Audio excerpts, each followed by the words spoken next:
Thanks for joining us at lunch. This is Bloomberg Quint. I'm Harsha Subramaniam. Good afternoon. I'm Ira Dugal. Let's get you the headlines. Nifty and Sensex lose ground through the day to trade at the day's lows. Oil refineries halt a three-day rally.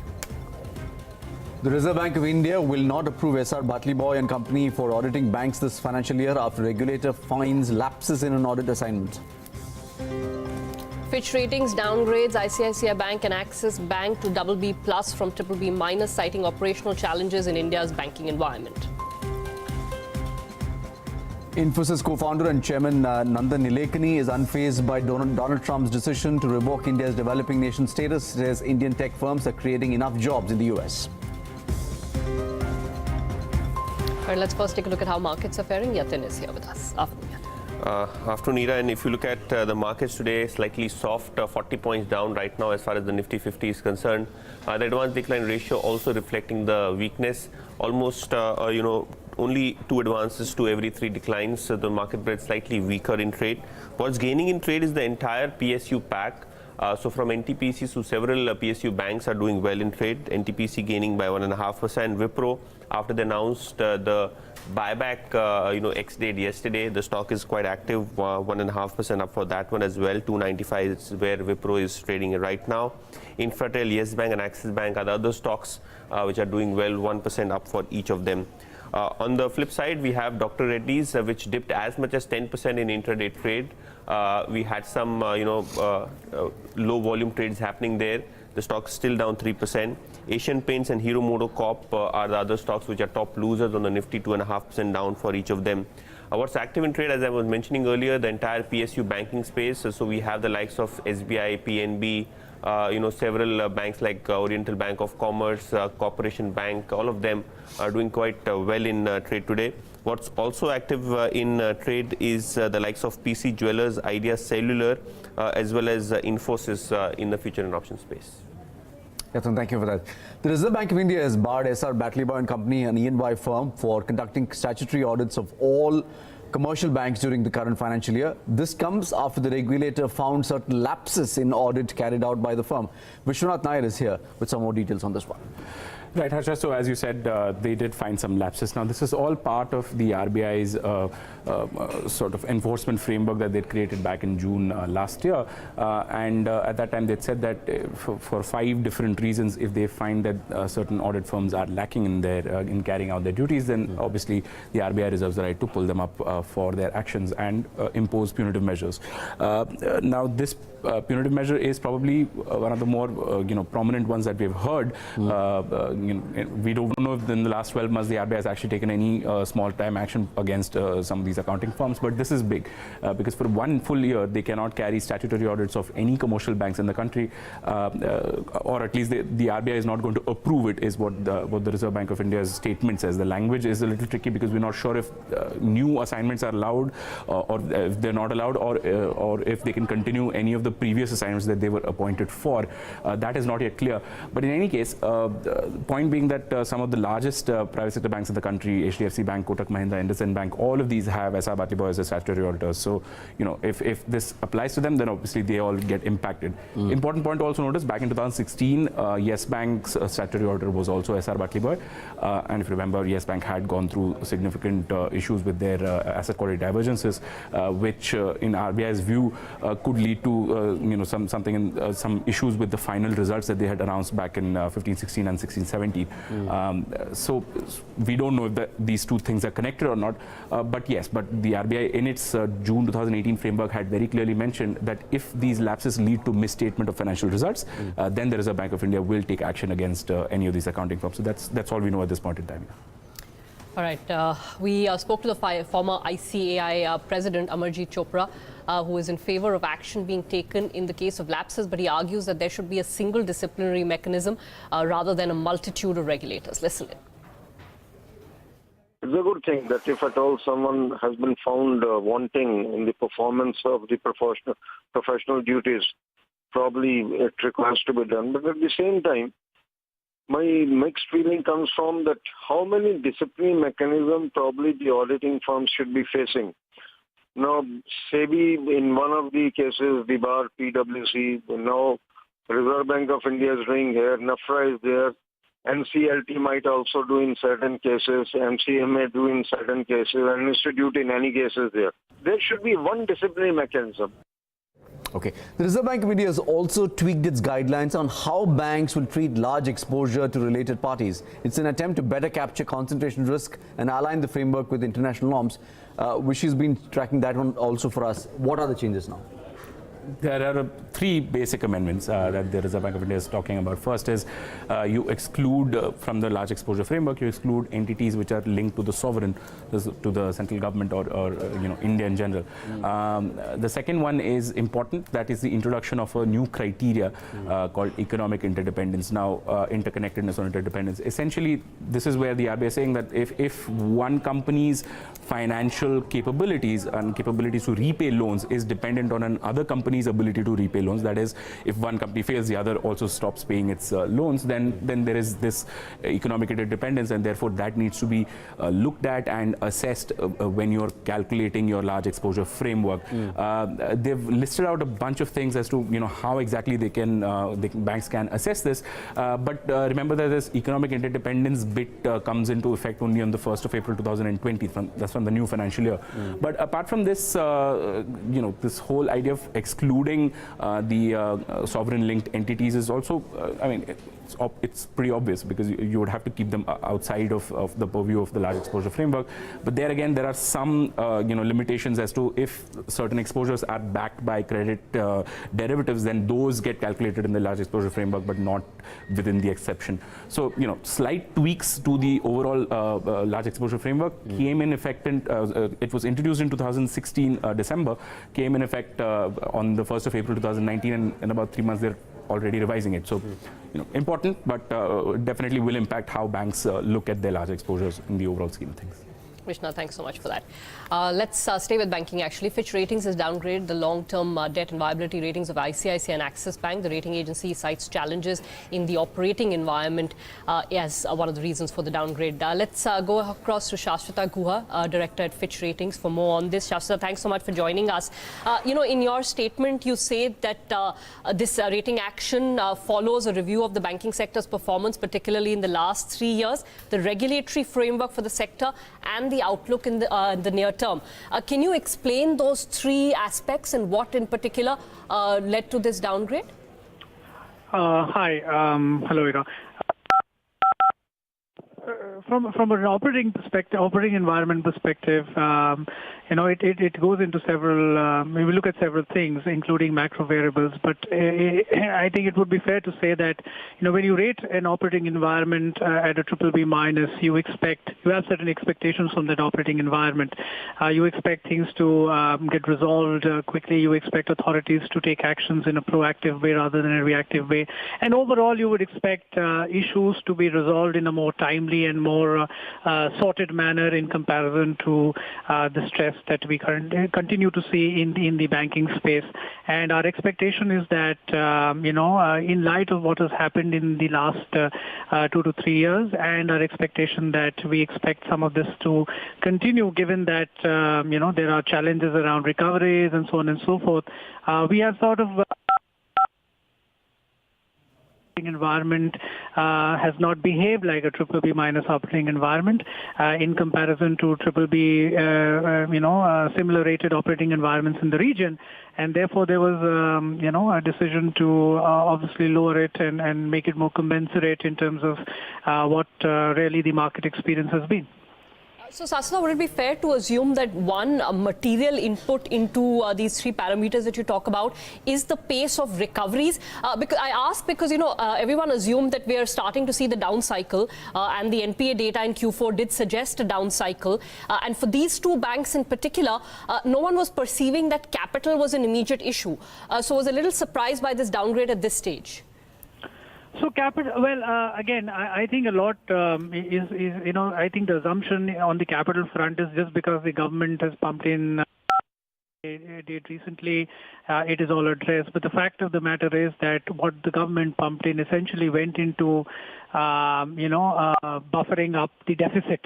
It was really not growth capital from our standpoint. In fact, if the capital situation had been that good, the RBI would not have deferred, the 0.625 down to, to FY20. So quite clearly, I think the capital situation was not good, and neither do we think that, it has necessarily been addressed with the recapitalization that came in, particularly for state-owned banks. So clearly, the issues of around weak capitalization and poor asset quality will continue to persist. Yes, we do see signs of recovery, and as we have said in our release, that yes, there is an increasing evidence that the performance of the Indian banks is starting to bottom out, but the sector is still, at the end of the day, struggling with some of these issues, which in our view will take time to get resolved. So what we're seeing is that while the economy may be growing at 6.5%, 7%, we're not necessarily seeing banks leverage that simply because of these so-called structural challenges, and clearly, and some of those things will take time to be resolved. So. Yes, while recovery may happen, do we necessarily see a very strong rebound from here? Then the answer is no. We will continue to see a sort of a slow-paced progress on this front. And to your specific question around that, clearly has been a bit of a disappointment. I think given where the top 40 accounts currently are in terms of the timeline taken since they were taken to the insolvency courts, I think only a handful have been resolved, and still there are just talks, but no definite timelines in terms of when those will be resolved. So rather than building now expectations that something will happen say in 1 quarter or 2 quarters, we will look at these things now on an actual basis, simply because the track record is disappointing. Shashwat, I have 2 more questions. So one specifically where you talk about the regulatory framework for the sector. I'm curious to know whether you've built in some of the rollbacks of earlier stringent policies. We saw that in the case of PCA banks, for instance. We don't know what the final shape of the new stressed asset framework would be after the February 12th circular was scrapped. Would you build in some of that sort of slight easing of the regulatory pressure on banks? Oh, yes, we do. I mean, and not just that. We try and take a sort of holistic view in terms of the regulatory ambit, in terms of whether the regulators in general, that the so-called regulatory framework is reactive or proactive. We obviously look at forbearances. We would also look at how governance per se is assessed in light of the regulatory framework. And I think it would be fair to say that almost all accounts, I think there have been lapses, some serious ones in recent years. And ultimately, it's sort of a reflection of the fact that even on a regulatory standpoint, we perhaps built in better expectations than what actually we saw happen over the course of the last couple of years. And that also in a way has had a bearing in terms of how we look at the operating environment. So that's the last question, and again I come back to these 2 banks more specifically. I think what we've seen over the last 12 to 18 months is a lot of these banks pivot away almost entirely from project lending. They are, for all intents and purposes, incrementally mostly retail banks. Does that have a positive or negative bearing on their rating profile, in the sense that potential for bad loans may be lesser, but then their potential to capture perhaps share of the next round of infrastructure build out would also be lesser? So I think diversification, again, not for all banks, but diversification for a few, certainly the private sector, is a relative positive, for these banks. But having said that, I think one can't take away from the fact that, yes, while they are moving away or have been moving away from wholesale lending and project financing in specific, they are moving into retail, and so are the banks. So basically what I'm trying to say is that the competitive dynamics are have been so intense in the last couple of years, and then obviously we have had non-banks and housing finance companies also very aggressively operating in that space. Our concern is that we're not really sure to what extent have risks been adequately priced in. I think if you look at the last 3-4 years, I think what is very clear is that on the corporate side, the risks were not being priced in adequately, and that's one of the reasons why the overall financials and overall capitalization has taken the kind of beating it has. So even on the retail side, if you see, the retail sector as a whole has not seen a cycle in the last 10 years. So And there has obviously been a lot of aggressive lending in the space in the last, arguably in the last 3 years. So could something odd happen in the space? I think that chance is certainly there. Are we sort of actively building it into our base case? So far, no. But yes, I think if some of the current liquidity issues were to sort of manifest into a broader contagion risk, we will certainly see banks getting affected. Again, public sector banks perhaps more so than private sector banks, but given where their overall capital buffers are, clearly the ability to withstand such shocks is very, very limited. Sasa, thanks so much. Appreciate you taking the time to explain your ratings rationale to us. Let's move on now. Corporate debt in India witnessed a sharp spike in the last financial year. If you look at the Nifty companies, excluding financials, debt rose the most in 5 years. So which are the companies that borrowed the most during this period? Samit is standing by with the list. So if you see the corporate debt of the Nifty 50 companies, excluding the one belonging to financial space, has increased the most in the last 5 years. Now in FY19, it has increased by nearly 1.9 lakh crore rupees. That is nearly 13.6% higher compared to what it was in FY18, which is the biggest jump seen in the debt in the last 5 years. However, the leverage ratio of the Nifty 50 companies has remained more or less stable at close to 2.4 times. Now there are nearly 39 companies in the Nifty 50 index which do not belong to the financial space, and of these 39 companies, 4 are nearly debt-free companies. So this is the debt of only 35 companies that stands at close to 16.3 lakh crore rupees. Now, which are the companies that have contributed the most to this debt? The first one is Reliance Industries, which has seen an increase of nearly 53,000 crore rupees in its debt, followed by NTPC, Indian Oil Corporation, UPL and Bharti Airtel. Now, if you see, the total debt of the Nifty 50 companies has increased by nearly 1.9 lakh crore rupees, and these 5 companies have added nearly 1.5 lakh crore rupees to that debt amount. Now, the other 5 and the leverage ratio for these 5 companies, if you see,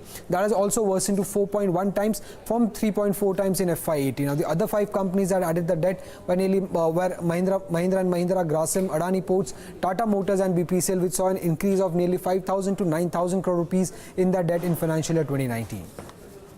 But Samit, for these companies, the ability to service debt has also improved significantly. So how do these companies stack up in terms of leverage? For the top 5 companies, if you see, for Reliance Industries, that debt has increased by nearly 53,000 crore rupees, and that is because of the capital expenditure done by the company. In FY19, they did a capital expenditure of close to 1,30,000 crore rupees, which has led to this higher debt in the books. Now, however, the leverage ratio, now that has come down to 3.2 times, and that is because of a higher contribution coming in from the petrochemical and the consumer segment of the company. Interestingly, Reliance Industries debt, that is close to 2,71,000 crore rupees, that contributes nearly 17% to the Nifty 50's total debt in financial year 2019. Second on the list is NTPC. Now the company's debt increased by nearly 25% on the back of higher working capital, higher capital expenditure, the acquisition that they did of the thermal power plant. Along with this higher working capital, which was because of advances given to the suppliers, the company's debt has increased by nearly 25%. Also, its leverage ratio stood at close to 7.7 times in FY19, which is the highest at least since financial year 2010.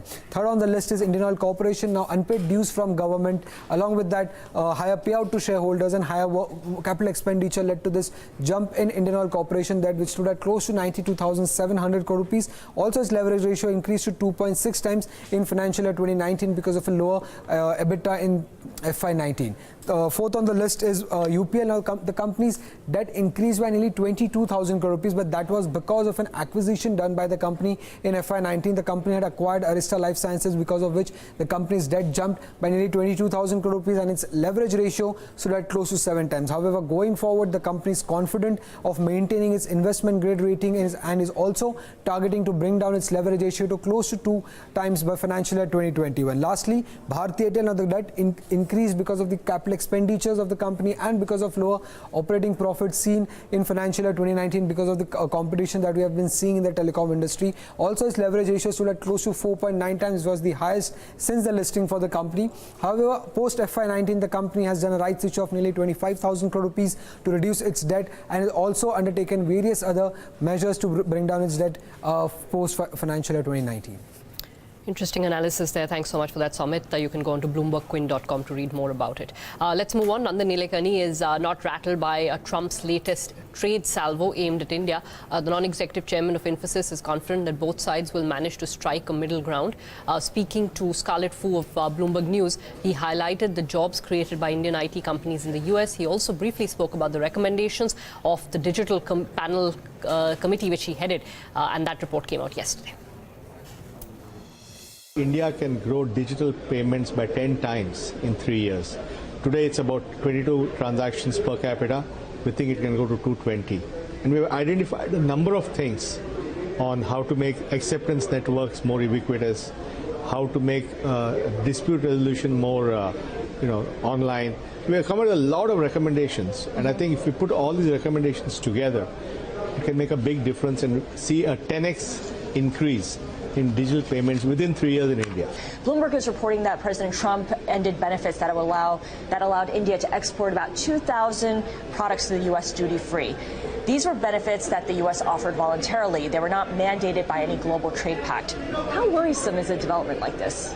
Well, I think, today we are in a world where we do have these kind of things. But I think by and large, I'm very, very bullish on Indo-U.S. trade. I think there's a lot of things we do in the U.S., which is good for the U.S. There's a lot of, India is a big market for U.S. companies, whether it's planes or software. So I think there's a lot of two-way trade possible.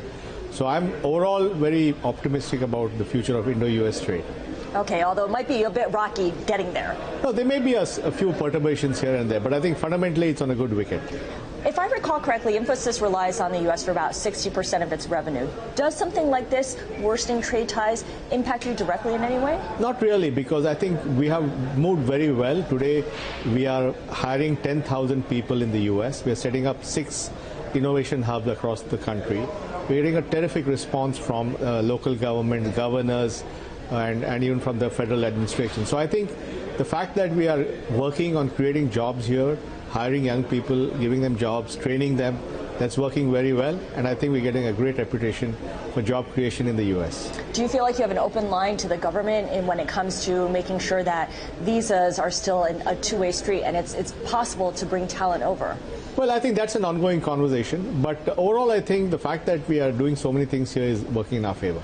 All right, well, investors are increasingly pricing in a more gloomy economic picture, a slowdown, perhaps even a recession, as many people are saying in the markets.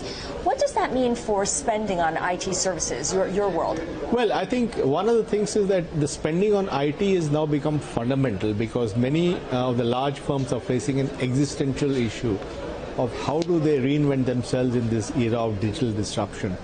So even as they face business challenges, they have to continue to spend to reimagine their business, use new technology, take money from their old system, bring it to the new. So we find that while there is an overall economic sort of cloud, I think we find that the IT spending, at least in the kind of work we do, continues to be unabated. Now, I want to get your thoughts as well on the U.S. Increasing regulatory oversight on big technology companies. We've been hearing about how Facebook, Google, Apple, perhaps even Amazon are all caught up in this. And we've already seen Europe tighten its grip on this industry. Will this reshape the landscape for big tech companies, not just U.S. companies, but overall? Well, I think it's very early days yet, and I think we don't know where exactly this is going to go. But it is true that there seems to be more interest in these issues. But I think it's very early to comment on where it will go. Is being big a good thing or a bad thing in this day and age? No, I think being big is important, and I think being big gets scale benefits. We have platforms that have billions of users. So I think it's important to have scale, but at the same time, people may be interested in some of these issues. All right, let's talk a little bit about Prime Minister Narendra Modi's victory. Last month saw a landslide victory for the Prime Minister. How do you see Modi using his strong mandate? Well, I think I do hope that it will be used for economic reforms. India is well placed, but it has to do a number of economic reforms, like simplifying labor laws, getting the banking sector back on track, creating jobs. So there are a lot of big things to be dealt with. And I'm hopeful that with this majority and a clear mandate, they will do that. What kind of timeline do they have to work with on that? Oh, I think reforms have to be done very quickly. All governments have to do reform in the first few weeks and months of their tenure. Out of time on the show. Thank you so much for joining us today. Lots more coming up.